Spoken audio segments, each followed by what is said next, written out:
Hi అండి. అందరూ ఎలా ఉన్నారండి? బాగున్నారా? ఈరోజు మా పాప చెరువు చేప పులుసు పెట్టిందండి. నేను చెప్పినట్లుగా చేసింది. కాకపోతే చెయ్యి మాత్రం బాగా కాల్చుకుంది. ఇసైతే అసలు తీసుకోవద్దమ్మా నువ్వు చెయ్యలేవు కష్టం అని చెప్పానండి. ఇనిపించుకోలేదు. చాలా కష్టపడి చేసింది. కాపోతే మాత్రం చాలా బాధపడుతుంది. కాలిపోయింది కదా! మనం ఎంత కష్టపడి చేస్తున్నామో పిల్లలకు కూడా అప్పుడప్పుడు తెలిస్తేనే వాళ్ళకి కూడా కష్టం విలువ తెలుస్తుంది. ఈ తల్లి కూడా బాధ్యత వహించి ప్రతి పిల్లలకు కూడా అన్నీ వచ్చేలా నేర్పించగలిగితేనే మనం సరైన తల్లి అనిపించుకుంటాము. ఈరోజు టాపిక్ ఏంటంటే ప్రతి మనిషి ఏదో ఒక విషయంలో తప్పు చేస్తాడండి. తప్పు చేయలేని మనిషి అంటూ ఎవ్వరు ఉండరు. వాళ్ళ పరిస్థితి కారణంగానో, ఇంకే కారణంగానైనా తప్పు చేయవచ్చండి. తెలిసి చేసినా, తెలియకుండా చేసినా తప్పు తప్పే అవుతుందండి. కానీ ఆ తప్పుని తెలుసుకొని సరిదిద్దుకునేవాడే నిజమైన మనిషి, సరైన మనిషి అవుతాడండి. మనం చేసిన తప్పు వల్ల ఎదుటి వాళ్ళు ఎంత బాధపడుతున్నారో ఒక్కసారి ఆలోచించండి.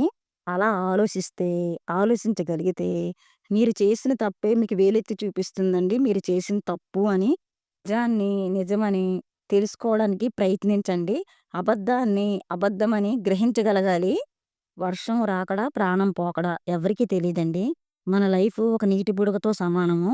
మనం చేసిన తప్పు సరిదిద్దుకోవడానికి మనకు కొంతవరకు మాత్రమే దేవుడు అవకాశం ఇస్తాడండి. మనం ప్రాణంతో ఉన్నప్పుడే బంధాన్ని నిలబెట్టుకోవాలి. బాధ్యతని గెలిపించుకోవాలి. మన తప్పుని సరిదిద్దుకోవాలి. ఎప్పుడు మన జీవితం ఎలా ముగిసిపోతుందో ఎవరికీ తెలీదండి. పగలు పంతాలు కాదండి. ఎవరి ముందైతే మనం తల దించుకుంటామో వాళ్ళ ముందు మనం చిన్నోళ్ళమైతే అస్సలవ్వము. ఒక్కడుగు ఎనక్కేసినంత మాత్రాన నువ్వు చిన్నవాడివైతే అస్సలవ్వండి. గుర్తుంచుకోవాలి ఈ ఒక్క విషయం మనందరం. చాలామంది ఏమనుకుంటారంటే, మనం చేసింది తప్పే అనుకుంటారు. కానీ ముందుకొచ్చి ఆ నిజాన్ని ఒప్పుకోరండి. అహం అడ్డొస్తదండి. అహంతో ఆలోచించితే మనం బంధాన్నయితే అస్సలు నిలుపుకోలేము. గుర్తుంచుకోండి. కొంతమంది లైఫ్ ఎలా ఉంటుందంటే, మనం చేసిన తప్పు అని ఒప్పుకొని వాళ్ళ దగ్గర రాజీ పడదామనే లోపల అవతల వాళ్ళ ప్రాణమైతే ఉండదండి భూమి మీద. దేవుడు వాళ్ళనుంచడు. అందుకే వాళ్ళ ప్రాణం ఉన్నప్పుడే, మన ప్రాణం మంచిగా ఉన్నప్పుడే, మనం చేసిన తప్పును మనం ఒప్పుకొని, మన బంధాలను మనం నిలబెట్టుకుంటే, అంతకంటే ఇంక కావాల్సింది ఇంకేమీ ఉండదు. దయచేసి మనం తప్పులు ఎక్కువ చేసి, ఎదుటి వాళ్ళకి మాత్రం వేలెత్తి మాత్రం అస్సలు చూపించకండి. ఆ హక్కు మనకుండదు. నేను చూస్తున్న పరిస్థితులను బట్టి, నా అనుభవాలే మీతో షేర్ చేస్తున్నాను. ఈరోజు మా అమ్మాయి చేపల పులుసు చేసింది కదండీ! ఫస్ట్ అయితే కళాయి పెట్టింది.